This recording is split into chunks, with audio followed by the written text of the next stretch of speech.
મુખ્યમંત્રી ભૂપેન્દ્ર પટેલે ગાંધીનગરમાં સ્પેસ એપ્લિકેશન રિજનલ મીટનો કરાવ્યો પ્રારંભ. કૃષિ આપત્તિ વ્યવસ્થાપન, શહેરી આયોજનોમાં સેટેલાઇટ ટેકનોલોજીના ઉપયોગ પર પરિષદમાં થયું મંથન. મુખ્યમંત્રીએ તંત્રની કાર્યદક્ષતા વધારવા સ્પેસ આધારિત ટેકનોલોજીના વ્યાપક ઉપયોગ પર આપ્યો ભાર. ગાંધીનગરમાં રસ્તા અને ડ્રેનેજના કામો બાબતે પ્રભારી મંત્રી હર્ષ સંઘવીની અધ્યક્ષતામાં યોજાઈ ઉચ્ચસ્તરીય સમીક્ષા બેઠક. નાગરિકોને કોઈપણ પ્રકારની કનડગત ન પડે તે માટે એક્શન પ્લાન તૈયાર કરવા ગાંધીનગર લોકસભાના સાંસદ અમિત શાહે દિલ્હીથી પ્રભારી મંત્રીને આપી સૂચના.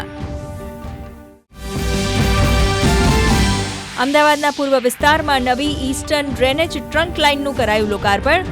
નિકોલ, ઓઢવ, વસ્ત્રાલ, રામોલ, હાથીજણ સહિતના વિસ્તારોમાં વરસાદી અને ગટર પાણી બેક મારવાની સમસ્યામાંથી મળશે છુટકારો. 5 લાખ લોકોને મળશે રાહત.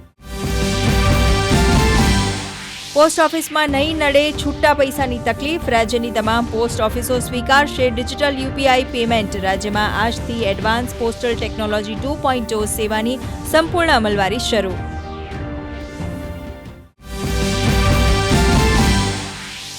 સંસદમાં ચોમાસુ સત્રના બીજા દિવસે વિપક્ષનો હોબાળો રહ્યો યથાવત.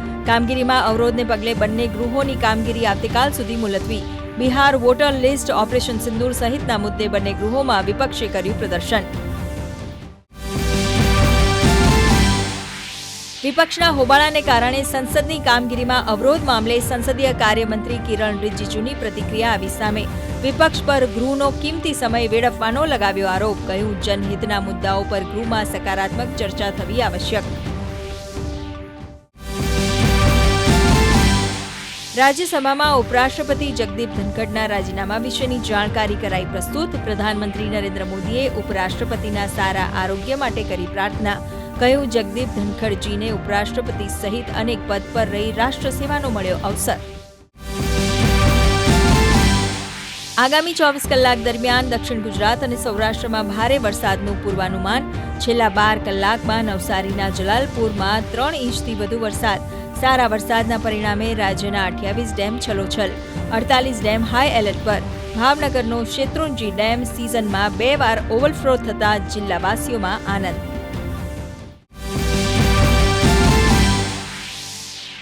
ભારત અને ઇંગ્લેન્ડ વચ્ચે મહિલા વન ડે શ્રેણીનો આજે ત્રીજો અને અંતિમ મુકાબલો. ભારતે ટોસ જીતી પસંદ કરી બેટિંગ. બંને ટીમ 1-1ની બરાબરીએ. બંને ટીમ માટે આજે કરો યા મરોની સ્થિતિ.